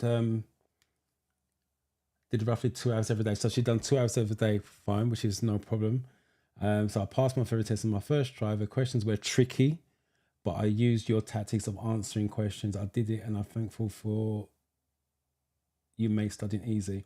And that's I'm saying the questions will be tricky because worded slightly differently. Prilla, thank you for coming and letting us knowing that. I appreciate that. As I keep saying, the questions are going to be worded slightly different. The amount of emails I get, I went to my test, I failed it, the questions were totally different. Like they're totally surprised by it. If you actually watch the videos, I'm saying to you, the questions are worded differently, but the answer still leads to the same outcome. It's safety. And you guys got to understand that. There's going to be questions that you've never seen before. The app is 770 odd questions. I think it's 774 questions. On the real test, they got a database of questions, which is between 1,200 to 1,500. And they just added the ADAS questions in that. So God knows how much that pushes up to. So there's going to be questions you've never seen before, but the outcome stays the same. It's still going to be safe or controlled. Doesn't change anything. Right, let me just quickly show you guys iPads. Right, so let me just show you the driving test report sheet. So this is going to get on the day of your test, pass or fail. The examiner will email this to you at the end of it. He will talk about it if you say to him you want to debrief. At the end of your test, he will say, if you failed, do you want to debrief? Always say yes. He'll explain the things that went wrong and he'll give you a copy that you can share with your instructor. Now, box 17, I put a mark in the top line so you can see what I'm talking about. That's your theory test right there. Traffic signs, road markings, traffic lights, traffic controllers, other road users. As I said, you need this for your driving test. So the examiner's not asking you any questions. He's just sitting back, seeing how you respond to road signs, road markings, other road users. And that's where you're going to get marked. And that's why you need the knowledge. Because as much as you guys see it as a means to take a driving test, it's not. It's a means to keep you safe once you pass your driving test. Because if your knowledge is weak, you're going to fail your driving test. Even if you passed your driving test, managed to pass your driving test, your knowledge stays weak afterwards. Remember, you're on 2 years probation, so you still can't mess up after you pass your driving test. But going back to what we're talking about now, box 14, use of mirrors before you signal, change your directions, change the speed. On the videos you're watching, there is no signaling involved, so they just want to know that you are checking your mirrors before you signal and change directions. That's what it's about, and that's the section on your theory test. So on your driving test, use of mirrors, which is massive for a driving test. So let's do a real life clip. I'm going to do this one. Now let's do, real life, not marked, no stars. So that means I've not done it before. So let's do that one. It's downloading. So that shows you I've not even done it. It's not even downloaded. Right. Take a look. So when you're watching the videos, you want to be scanning from left to right, right to left, because road signs are on the left and the right. There's nothing going on at this point in time for me to click. Again, still nothing going on, nothing for me to click. I'm still scanning from left to right, still nothing going on. Changing lanes, still nothing going on. Can't see a thing. Got the car coming on to my left. The signal. Make sure I get a score. I'm going to do another one because I'm changing lanes again. I think that's really late. Again, still scanning. Could be my double. Scanning left to right, right to left. Nothing going on. Something parked up in a hard shoulder, I believe. That's just a sign. 3 out of 5. So that's my average, which is fine. So let's see where I can improve. Oh, see, right, there we go. And remember, I've never seen this video before because it wasn't even downloaded on my iPad. So there's the first click. Hopefully you guys can see that. That's before the 5. That's a 0. I've seen the problem. There's the red circle. There's my flag. So I've seen it as they circled it, but it means nothing. And that's the reason why you go for 2 clicks. My second one obviously landed in the 3. And I went to make sure I get a score. So I went again, even though it was well late, which doesn't count for anything. And that, like I said, that's not even planned because I've not seen that video before. And this is why you go for 2 clicks. See the problem, click, make sure you get a score, click again. So hopefully that makes sense. Let me just see if there's any comments coming through.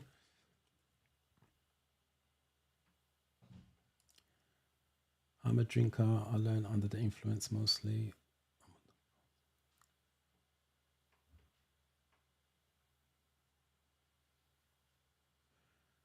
I can't comment on that, to be honest. I'll be honest with you. I've had 1 or 2 similar in the past, and they turn up to driving lessons with alcohol, similar of alcohol. I do not take them out in any shape or form. So if you are taking driving lessons, definitely do not drink beforehand, because the instructor will not, if he's responsible, he will not take you out. And alcohol can stay, again, the theory test question, by the way, alcohol can stay in your system up to 48 hours after drinking. So literally 2 days later, it can be in your system. So that's something you need to be really, really careful of with that. Question you got to ask yourself, why you're overconfident. Confidence is fine, but why you're overconfident?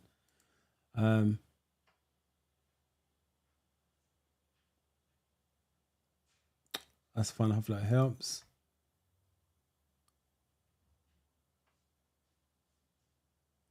No, not other than what I've given you live. Read the questions carefully. Take it time. Take it slow. Work out the safest option. If you don't know what the answer is, flag it. Move on, and then go back to the flagged ones and start working backwards. Work out what it can't be. There's always one stupid answer. Get rid of the stupid answer. Now you've got 1 in 3 chance rather than 1 in 4. But it's just take your time.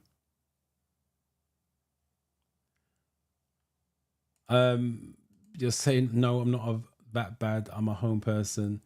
Drinking's drinking. You should not be drinking under the influence. I'm not gonna mince my words with that. You just shouldn't be doing it. At least you know you've got a problem and you're trying to sort it out. But like I said, I'm not even going to go into it. It's not even worth talking. Just don't do it. Simple as that.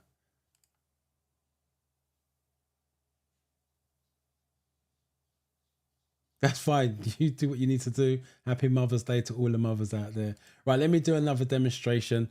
I'm looking for iPad.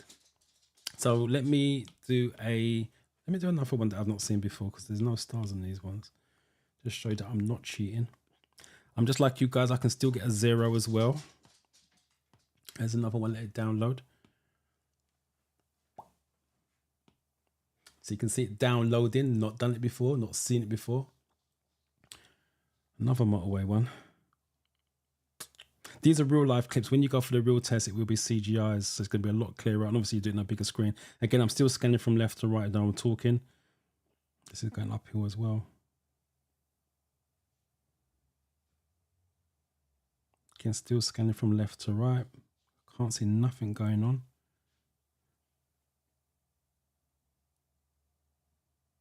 Oh, car coming on. Or cars coming on. Changing lanes. It's similar to the last one.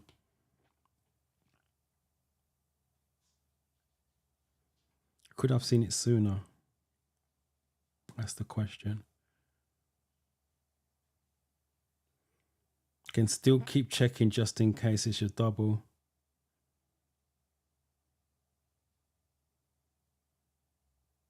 Just see if he's going to signal. Watching him. Still scanning. 5 out of 5. That's a result. Just to show you that I'm not cheating. Right, let's speed that up. So obviously I'll call it on time. There's my first one. There's my first flag. Oh, so let me get a comment out of the way. And there's my second flag, which landed in the 0, I believe. No, it didn't. Landed in the 2. But like I said, I always give it the highest mark. And again, I've not seen this video. You saw the video download at the same time I'm downloading it. I repeat, problem that's going to call you to slow down or change direction. See it, click it, count 1, 2, and then click again.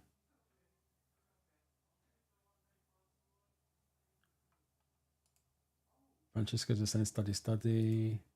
No problem, James. Yeah, that's why I was watching the truck to my right, just in case it cuts back in. Don't understand. Right. Let me do one more. I'm going to do a siege real life clip. It's not real life, sorry, CGI. Because this is what you guys would be doing. Let me see if there's any ones I've not seen before on this one. Oh, they're all stars. Well, let's pick one that's not got all stars marked up. Well, this is a 4, so let's see if I can get a 5.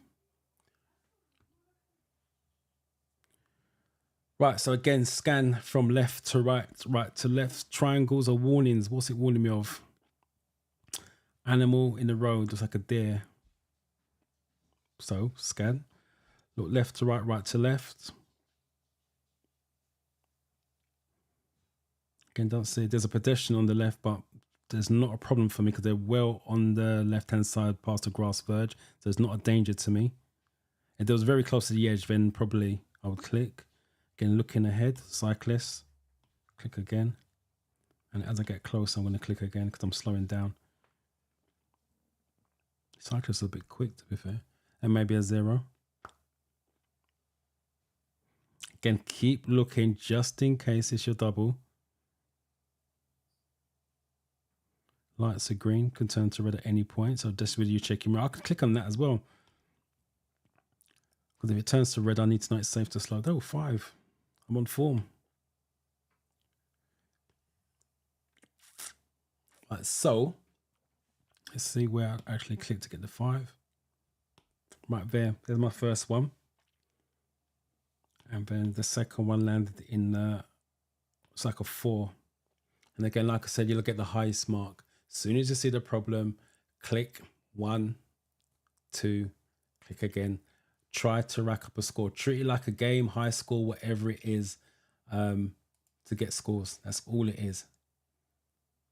Yeah, indicators, brake lights suggest cars turning. Cars are slowing down, so you want to be clicking.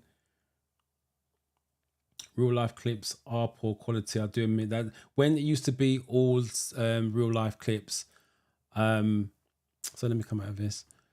When it used to be all real life clips back in the day, the failure rate was really, really high because it was hard to see poor quality. But now that's why they've gone to CGI. So it's a lot more crystal and it's on a bigger screen. So it gives you guys a better chance of passing. But the most important thing is you see the problem and click. Some of you are scared to click. Some of you are counting clicks. Some of you, someone's, I think it was last week, said 2 seconds. I don't mention seconds. I just say count 1, 2, and click again. Don't mention seconds. You shouldn't be counting your clicks because what's the point? You're going to click. If you notice the videos I did, I think the most clicks I did was 6. There's only X amount of hazards on there. If it's 5, 6 hazards on there, yeah, I'm going to click about 12 times. But I click per hazard, not click just to get all 10 clicks out. If that's what I was told. If I was told 10 clicks, I'm not clicking 10 times for the sake of it. I'm only clicking on stuff that exists because it wasted brain power. That's the reason why. So I don't see any other comments coming up on that hazard perception. So hopefully that's made sense to you guys. And I'll see any other questions or comments coming through. So I'm going to wish you guys a happy Sunday. For you mothers, hopefully you've had a good morning.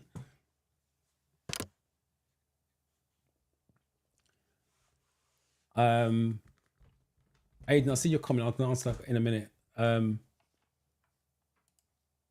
No, I haven't got any videos on double roundabouts.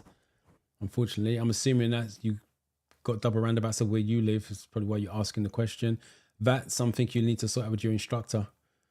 But they don't do double roundabouts on the theory test. It's just talking about big roundabouts. And the question normally is, how would you signal to go ahead at a roundabout? You signal left after there's no signal on approach. Signal left after the exit you no longer need. And double roundabouts is the same. You treat them individually as separate roundabouts, not as a double roundabout, even though it is a double roundabout, if that makes sense. So hopefully that answers that. So yeah, hopefully you mothers had a good Mother's Day morning so far, and you have the rest of the day relaxing and chilling. And the rest of you, whatever you guys do, stay safe. Most importantly, if you've got a test next week, good luck with it. Please come back next week. Let us know how you got on. If you're studying for tests in the future, write down any questions that you may have. Bring it to the live. Ask me. Let me help you out. And for those of you that are nervous, it's a good thing. It's not a bad thing. Just don't let it control you where you cannot think clearly. Outside of that, guys, have a good week. And I'll catch you back here next Sunday. Take care.